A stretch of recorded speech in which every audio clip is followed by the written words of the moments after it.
Kigali is a bit pricey. The cost of rent here can really be high. Transportation here can really be expensive. Sometimes you just pay this 1,000, pay 500, pay 400, and you think you're not spending money. Guy, you are spending money.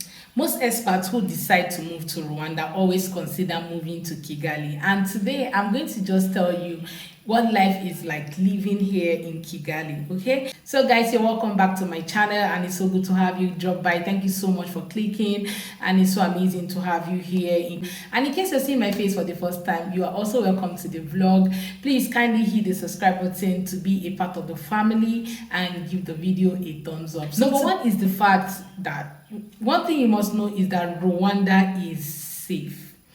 It's safe everywhere, be it in Kigali, be it in Musanze, be it in I've forgotten the other names.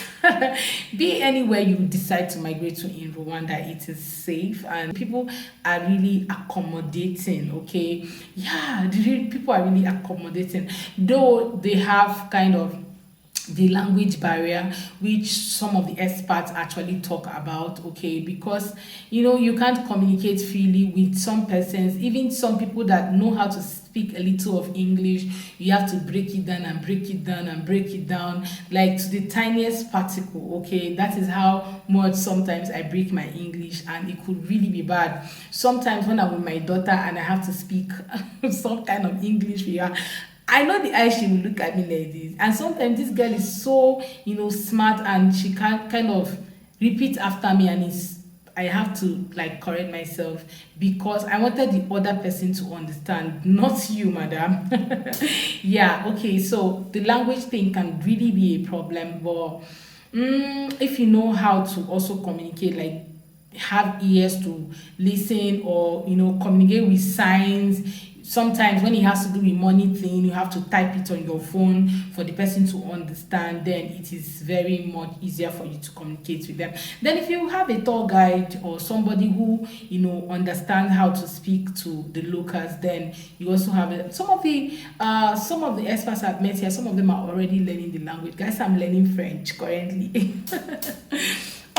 Another thing is the fact that they are very particular about cleanliness. Yeah, you cannot go out, okay, you cannot go on the streets of Rwanda or Kigali and see dirt on the road, like see bottles, papers and all of that. No, it is forbidden. You cannot see that. People don't trash things on the road. Okay, so if you're coming in, you have to be very careful. Don't even throw the tiniest particle, which is like the sweet paper, on the floor, because it won't go well with you. Somebody might even end up snapping you, or you might think nobody's watching, but the camera is watching. You just have to be careful. Don't trash things on the street. Some places have like waste buckets where you can drop your trash in. Okay, so you can just look out for anyone, but if you don't see anyone, please put that thing in your pocket until you get to your destination. You don't trash things on the street. You don't climb on the flowers. You don't match the flowers. Okay, everywhere in Rwanda is very clean, including the walkways are clean. The other place where they plant flowers, they're also very clean. You don't trash things there. You don't climb them, so you don't kill the flowers. They're very particular about cleanliness. Yeah. Another thing I love about Rwanda that I've also witnessed here is the fact that there are actually days where they declare car-free day. Okay, people walk to their destinations. It's always, I think, the last Sunday of every month or the third Sunday of every month. Okay, so it's the last Sunday of every month, so they actually declare a car-free day where people can sort of walk to your destination. If you don't have strength, just sit back at home, but there is no cars driven on that. I think it's from a particular time to a particular time. Yeah, but it's a way of helping people, to encourage people to be fit, okay, to have time to go do some workouts and all of that. Some people might not even have that time to go climb the mountains or walk on the street or do a run, but knowing fully well that you have some bodies you can be running around the streets with on that car-free day, it's very it's encouraging. Okay, it makes you to come out, to come network, and of course exercise, like burn out all the fats. So I love that part about Rwanda. Now, on the cost of rent here in Rwanda, is a bit pricey. Okay, Rwanda is a bit, Kigali is a bit pricey because of rent here can really be high, but it depends on the area too. Okay, so it depends on the area where you are living. So some areas like Kimihura, Kimihura. Guys, I'm just going to type in here. Let me not come and embarrass myself. And Kiovu, places like Yarutarama, all those places are very expensive. Like they can be really expensive.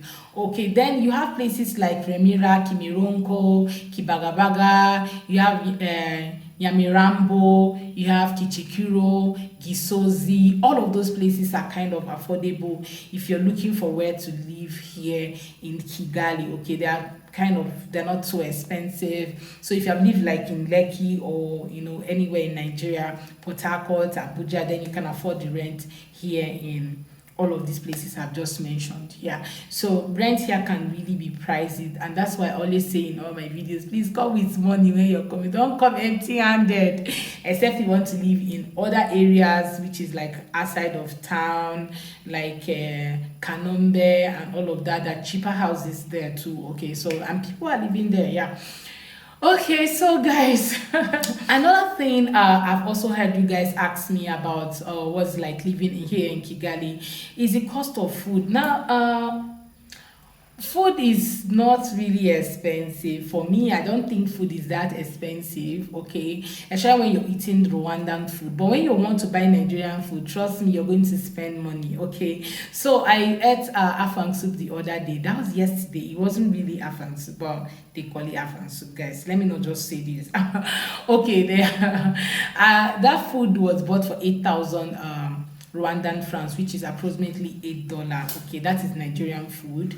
Okay, with that same amount, you can cook a whole meal, like make a stew and buy rice in your house. Okay, yeah, it is very. If you're eating Rwandan food, like eating like normal thing that everyone can eat, then it is pretty affordable. Okay, what I don't like about the food here is the rice. Yeah, the taste of rice here is quite different from what we have back home. Okay, yeah, the best rice I've eaten here, yeah, which is everybody keeps saying, even when you go to the market they will tell you this is the best rice. The best rice here is the Tanzanian rice. Yeah, but if you're buying other rice, it could just be soggy, sort of. If you cook it, it's kind of soggy, and you don't want that. But the Tanzanian rice comes out one, some sort of, not all that. I've not really seen long green rice here. I don't know, but I've not really seen. They're all the same kind of special of rice for. I don't know, people actually get them. Okay, people enjoy them, these people enjoy them, and I've come to also be a part of the people that kind of enjoy them. So if you love eating rice here, you get rice here, but the taste is quite different, especially when you're coming from Nigeria.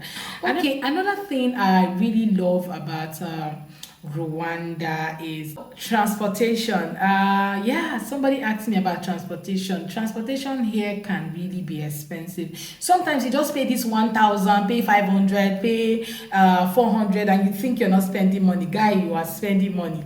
In a day you find out you are spending like $3, and that's a lot of money. I'm telling you, $3-4. With $4 you have bought a kg of meat here in Rwanda, like a kg of beef. And guys, it can really be expensive. It's not like this everywhere, but here in Kigali, it is really pricey. Okay, so transportation can really eat up all your money if you're not careful. So if where you're going to is not really very important, I don't see the need to go there. Yeah.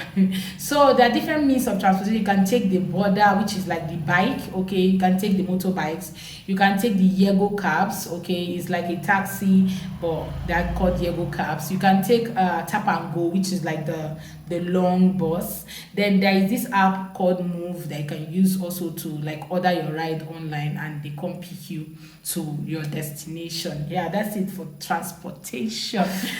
So for some of you who do not like going to the market, okay, you just don't like market errands and all of that. So there is this particular app that you can use to order for your food online. Okay, you can order for cooked food or order for your groceries online. Okay, and it's called Vuba. Okay, yeah, it's just an app you download, put your location, and sometimes they might request for some details that you just have to give them, and they're able to, you're able to order for your meal or probably your grocery, and it gets delivered to you. Of course, there's a charge to it, but it's not that pricey. Okay, so yeah, Vuba it is. If you're coming to Kigali, please download Vuba. If you like Salt Life like more, you may want to download the Vuba app. Another thing that I've also noticed here is the fact that the cost of buying wares like clothes, shoes, and all of that are very expensive. So I think I blame that to the cost of importing all of these things, because most of them are not made here.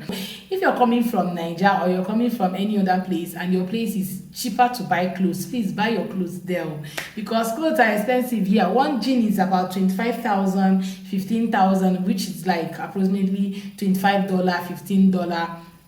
And trust me, this is not new jeans. Okay, it could just be like okay jeans, and it's really expensive. So you might want to buy your wares. The shoes, the sneakers are mostly worn here because of the hilly, Rwanda is kind of slopey, hilly, and all that. So you might want to come with your sneakers, but buy them in your country if you can't afford them here. You can just buy a lot, but trust me, there are beautiful sneakers in Rwanda. You might want to dish the ones it came with and start buying new ones. Guys, I look at people's legs every time and Kai, where did they get these shoes from?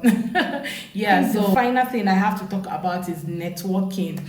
Sometimes Rwanda can be really boring, especially here in Kigali. It can really be boring. Although my friend in Musanze say Musanze is even more boring. Okay, yeah, especially when you do not have a community of friends. Okay, so there are not much networking events, but I love the fact that groups where you can go hike with them, trying out some restaurants in Kigali, but they have free groups that actually hike. Most of the groups I've hiked with are actually free. Somebody just organized some people and we all went hiking. So yeah, you can go hike with some friends and network with some people. Then you guys can try out restaurants, go some new places that you have never been to, just meet new people from different cultures and background. And yeah, that's it for some of the things I've come to notice here in Rwanda and how my life has been here in Rwanda. But guys, it's a beautiful country and you might want to come visit Rwanda. Of course, come visit Kigali, come see the land of 1,000 hills. Okay, yeah guys, I have to end this video here, but I'm going to talk about other parts, okay, maybe in my next video. But guys, thank you so much for watching. If you have not subscribed, this is the best time for you to hit that subscribe button, give the video a thumbs up, and let's be friends and family here in this community. Thank you so much, and see you on my next video.